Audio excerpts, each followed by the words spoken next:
It is the last day of the working week, although I don't imagine for many of you that makes too much difference. You might be working on a sit-down Sunday. I won't be, so there you are. I'm a great believer in the weekend. It is Friday the 9th of August. Yes, we're in our last month of winter, and hopefully the discontent will go away, but it won't. And as we talk right now, it looks like our electricity bill for the month of July is going to be a shocker. And that is the big story at the moment. Shane Jones, the New Zealand First Minister, accusing the big power companies of profiteering and exploiting the unnatural weather conditions of this winter, which means that we've got no water, no rain. I actually drove through it yesterday. There was rain, but there wasn't enough. No. So the southern hydro lakes are still very, very low at the moment. I think they're at 50-odd% of capacity. And there's a power price warning for households. Major users feeling the crunch as a whole. I mean, you've heard all the news. Wollum timber mills apparently about to close down because they won't be able to get enough electricity, and certainly the price of the wholesale market prices for electricity going through the market. I sat in a National Party caucus over 30 years ago when Max Bradford and John Luxton, John Luxton and Ruth Richardson, Simon Upton, Jenny Shipley was sitting there saying, do you know, we need to change the way in which we do electricity in this country. And can I say and I said at the time, what's the problem that you're trying to fix? As any Conservative would. And they didn't see the problem is not enough competition in the electricity market. In fact, there was no competition, essentially. And I was going, yeah, so what's the problem with that? Well, we need competition, and that will drive down prices and make the energy market much more competitive, they said, the right wing of the National Party back in the early and mid-1990s. What a brilliant job they've done. Eh? When you look at the electricity market in New Zealand, whether it's generation, transportation, getting the power from where it's been generated to the retail market, or retail, it is an effing disaster. And it has been a disaster for a long, long time.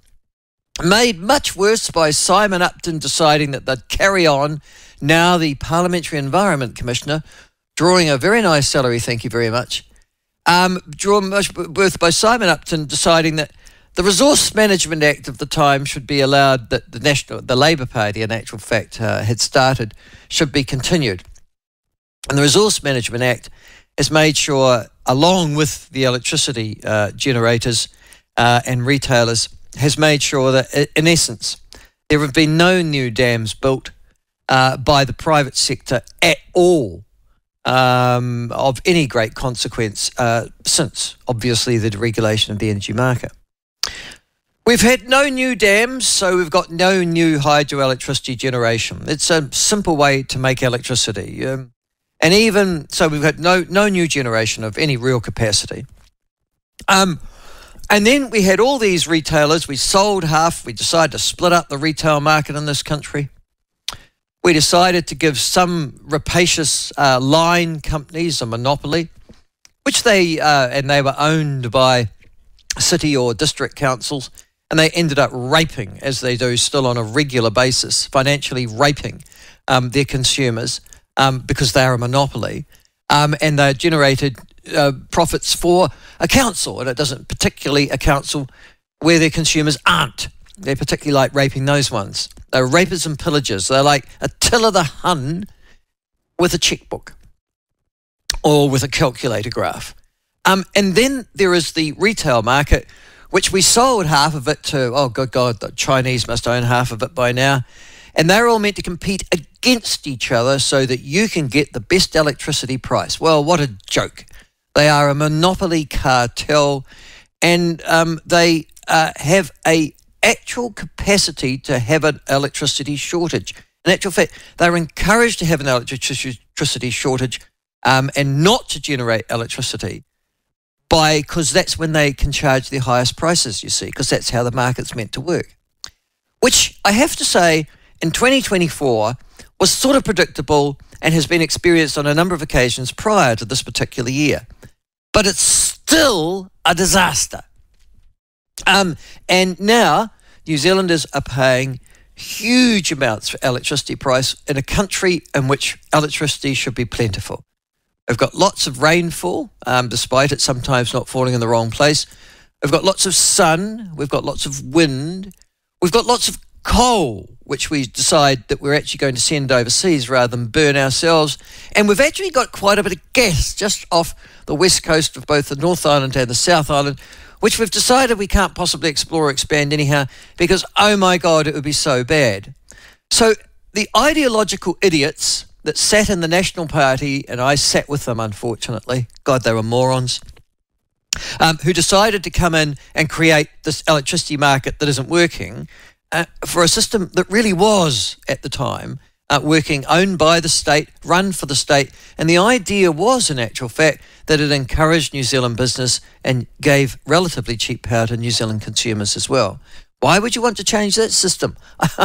Why don't we just hand off the profits to a whole series of brigands, libertines, overseas companies, and folk who just want to pay themselves six-figure and sometimes seven-figure salaries in the private sector? What a much better system. Brilliant. Genius. But no. And then after that, we've got a new bunch of ideologues who've come in and gone, no, we're saving the planet. And if only New Zealand can do its bit and a bit more. No, New Zealand can't do its bit. No. We've got to lead the world in this. And so off we've got a whole bunch of green ideologues now who say, well, now, when the rain doesn't come, and when the wind doesn't blow, and the sun doesn't shine, and sometimes all three of those happens, as they're happening right now, in New Zealand, the midst of a New Zealand winter. Let's not burn coal. Let's not burn gas. Let's not do anything that might possibly, for God's sake, keep electricity cheap in this country and plentiful and available for both business and residents of this country. Let's not do that, shall we? No, it's genius. So this, and can I say, the lesson of this is really, really simple. And the lesson is really simple. Here goes. Always distrust and dismiss ideologues, whether they're from the right or the left. You cannot trust them. They never have any empirical evidence, never have any scientific backing, never have any practical experience to be able to create the brave new vision or world that they think they're leading you to. They always lead you into the desert, always. And when you've run out of water and there's nowhere to go, these ideologues, they then turn around and say, if only you'd walked faster, then things would have been so much better. And it doesn't matter whether it's green policies on the one hand or the excesses of the Chicago School of Economics on the other. They're ideologues. Their programs, their policies, their philosophies have never worked and never will, because life is really much more pragmatic and realistic than that. And if you are simply going to surrender, or I don't know, the energy market to a whole series of private generators, distributors and retailers, so leave it to the private sector, they're driven by one consideration and one consideration only, and they always will be profit. And if they can get together as a cartel and maximise their profits, guess what? A la New Zealand supermarkets or petrol prices or the electricity market, they will. That's just the way the market works. In a small market where there's no such real thing as competition, it's just a whole series of people getting together and seeing how they can fix the market for their own personal reward. But then, no. Then you could actually deal with that if you had enough generation capacity, if you could actually burn coal, if you could actually use gas. Oh, we've got plentiful supply in this country. If you could actually build a few new dams. But no, we can't do that because we're too busy saving the planet. The new green ideologues have come here.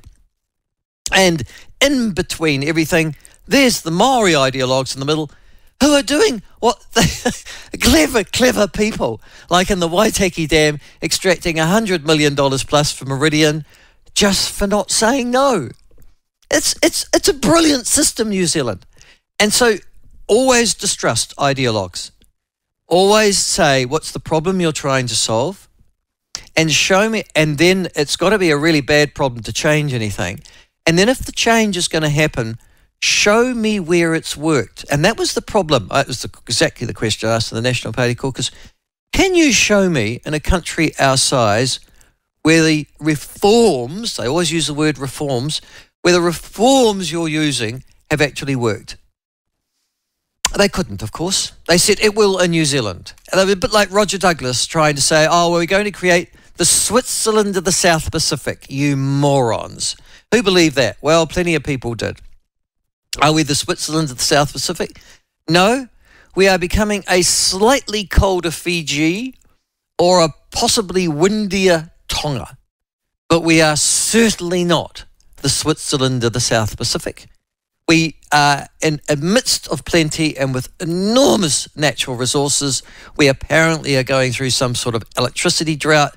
And now we're going to soak a whole series of people living through a cost of living crisis because we're too dumb to work out that ideology never works wherever it comes from.